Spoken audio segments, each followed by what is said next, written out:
Tout au long de ma vie, j'ai rassemblé cette collection de 10 000 poupées du monde, pour moi des œuvres d'art d'une très importante signification et d'une grande qualité d'exécution. Je voulais sauvegarder un patrimoine qui était menacé. J'étais et je suis toujours intrigué par leur mystère, du fait de l'intense proximité de ces figurines et des hommes.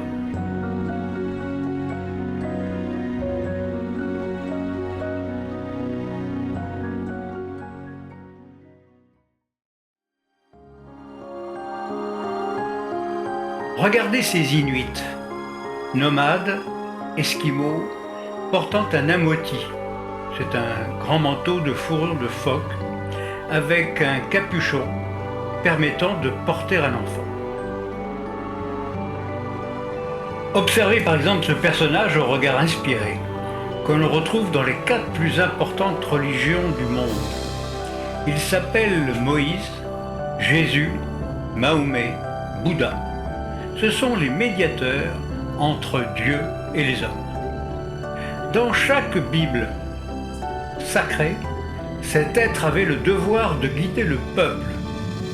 Pour se faire écouter de ce dernier, il recevait de son Dieu des pouvoirs extraordinaires, les miracles, dont celui, par exemple, pour Moïse et Mahomet, de pouvoir transformer son bâton en serpent et inversement. Depuis 25 000 ans, les hommes créent des figurines, des fétiches, comme la dame de Brassampouille, retrouvée dans les Landes en France. On remarque son corps et sa tête sculptés sur de l'ivoire de mammouth. Les hommes ont toujours eu le besoin et la nécessité, comme le rappelait André Malraux, de créer des petits personnages à leur image, essentiels, disait-il, à leur existence. Et même plus, les défunts souhaitaient que ces personnages les accompagnent dans l'au-delà, dans leur tombe. Ces poupées ne sont pas des jouets, mais des médiateurs, passeurs de croyances, d'émotions, d'espérance, d'exorcisme. On connaît les dagides, les poupées vaudou sur lesquelles on fixe les rognures d'ongles, la peau ou les cheveux de la personne à qui il était jeté un sort, rarement affectueux. Au Mexique, les cérémonies autour des poupées Kachina, les Tribuopi, avaient pour objet de chasser les démons, qui risquaient de les punir après la mort peut-être suspecte de leurs enfants. C'est ce qu'affirme Claude Lévi-Strauss. On pense en effet que les familles, nomades ou sédentaires, culpabilisées lorsqu'elles se trouvaient dans l'incapacité d'empêcher la mort de leur enfant. Manque de nourriture, maladie. Ici, c'est celle de l'esprit du loup pour l'amadouer, et celle-là pour inviter la pluie, si nécessaire pour les cultures. Même cause et même croyance pour les poupées kokeshi japonaises. Bien sûr, et par ailleurs, ces multiples personnages étaient sollicités pour favoriser la fertilité et retrouver la santé.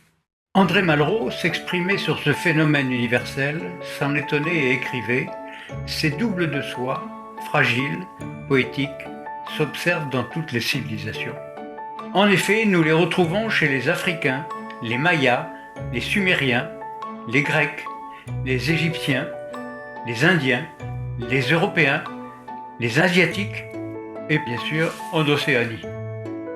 Je pense aussi qu'il faut parler de revendications identitaires, reflets de la vie et des coutumes locales et support d'apprentissage des traditions pour les enfants. Lamartine écrivait « Elles ont une âme ». Je rajoute « depuis la nuit des temps ». Derain affirme que ces objets ont participé à un renouvellement de l'art occidental et de notre regard sur le réel. En effet, voyez ce chef-d'œuvre des Cyclades et la peinture de Modigliani. André Breton était troublé par ces figurines. Le mur de son atelier l'atteste, où une bonne centaine étaient installés. Freud lui-même en avait une dizaine sur son bureau. Souvenons-nous que durant des milliers d'années, les hommes croyaient que les feuilles, les animaux et même les pierres avaient une âme. Ils étaient animistes, comme Spinoza. De nos jours, pourquoi nos cinéastes, nos publicitaires, intègrent-ils autant dans notre vie quotidienne le monde végétal et animal dans leur création, ainsi que leurs dessins animés? Par exemple, la marque au croco, Babar, Mickey, le livre de la jungle. Peut-être pour perpétuer, comme nos anciens, les liens secrets et proches entre les hommes et la nature. Les poupées ont également un rôle de représentation de la vie quotidienne, avec ses rites et coutumes, certainement pour les préserver. Aussi, allons vers les pays des premiers hommes en Afrique, à la rencontre du peuple du désert et du Maghreb.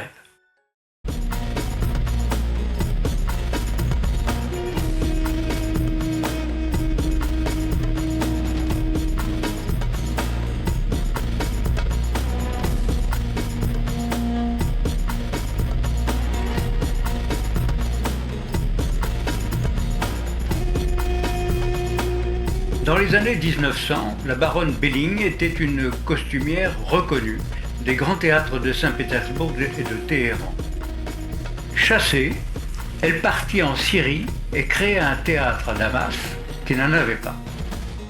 Plus tard, elle réalisa ces petits personnages de la vie quotidienne d'un réalisme émouvant. Continuons notre présentation avec notre famille irlandaise. Les O'Muensil, dont le pull des marins permettait à ceux qui retrouvaient un corps rejeté par la mer, défiguré, de le remettre à la famille du clan irlandais, titulaire du motif tricoté. En Belgique, en 1475, Marie de Hongrie organisa des fêtes pour son frère Charles Quint. À Binche, parmi les invités, un Indien portant une coiffe somptueuse a provoqué l'enthousiasme. Aujourd'hui, ils sont 900 participants, les Gilles, à parader au carnaval de février avec ses impressionnants chapeaux à plumes. Parlons mariage. Jusqu'à récemment, il était organisé par les parents. Il fallait que les situations sociales soient équivalentes. On contrôlait la réputation des familles, qu'elles soient compatibles et qu'il n'y ait pas de conflit entre les villages d'où venaient les futurs époux. Comme ce couple de Polonais, autorisés à se rencontrer pour la 3e fois en 6 mois. Nous le savons au nombre de rubans, de cannetilles, c'est-à-dire ces petits bijoux en métal qu'ils ont fabriqués eux-mêmes et qu'ils se sont offerts. En Grèce, au 5e siècle, avant Jésus-Christ, les tanagras, élégantes jeunes filles en terre cuite, symbolisaient les valeurs d'Athènes, démocratie, force de l'État, développement de l'instruction. Elles accompagnaient très souvent, dans l'au-delà, les défunts dans leur tombe. Les Evzones, à la jupe plissée, qu'on appelle la fustanelle, sont des héros grecs de la Première Guerre mondiale et en signe de reconnaissance, c'est eux qui gardent le Parlement et la résidence du président de la République à Athènes. Ces poupées témoignent, là encore, du besoin de mémoire et de respect des coutumes. Celles-ci sont des bergers. Écoutons ces ambassadeurs des grands espaces du Nord. La Suédoise à la fine dentelle et au regard curieux, et ce Finnois tout en poils et broderies, tous deux défendant leur territoire sauvage. Voici maintenant les échappées de mes mâles qui se présentent à vous. D'abord les maîtresses femmes, ensuite les turbulents, et enfin les Anglais. D'abord les maîtresses femmes.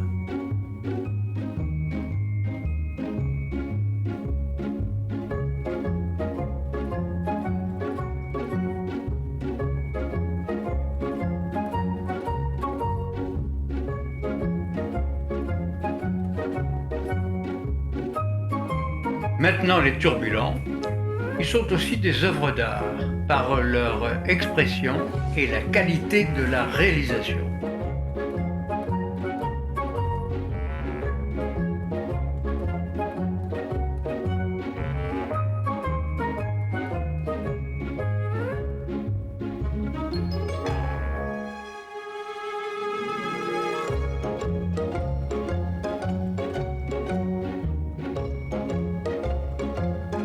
Enfin, des Slaves et de sages italiennes que des gardes anglais poursuivent.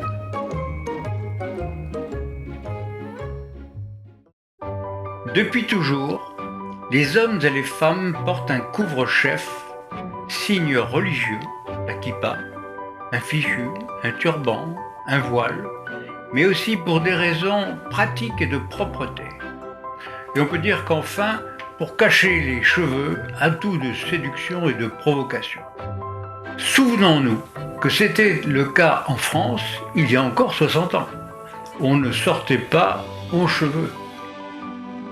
Je suis particulièrement touché par la très grande diversité des coiffes dans le monde. Remarquons la cocarde tricolore sur la coiffe de cette Lorraine et de cette Alsacienne qui soulignent leur attachement à la France. La championne du monde de la diversité des coiffes est incontestablement la Bretagne, avec 150 coiffes différentes. La revendication identitaire locale s'exprimait à travers ces coiffes différentes dans tous les pays du monde. Voyez, j'ai ma personnalité, je suis différente, mon village doit être regardé avec respect.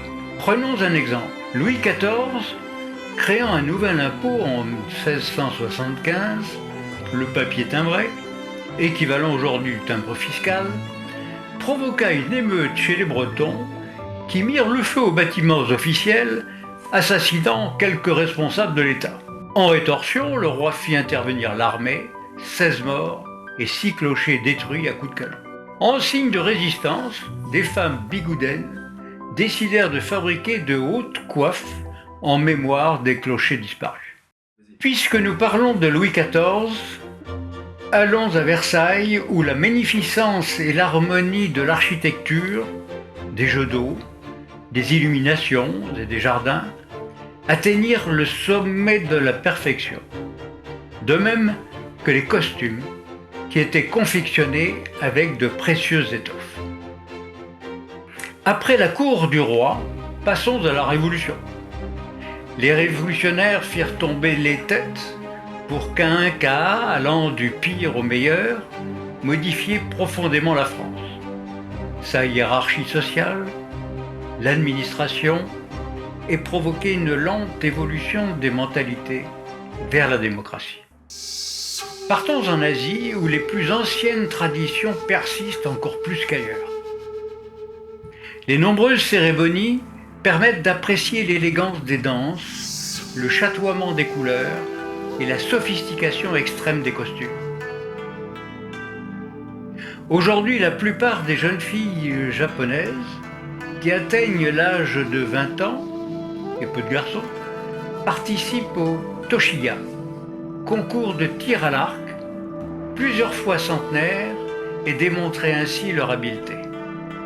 Ce dernier magnifique combattant explique à lui seul ma collection.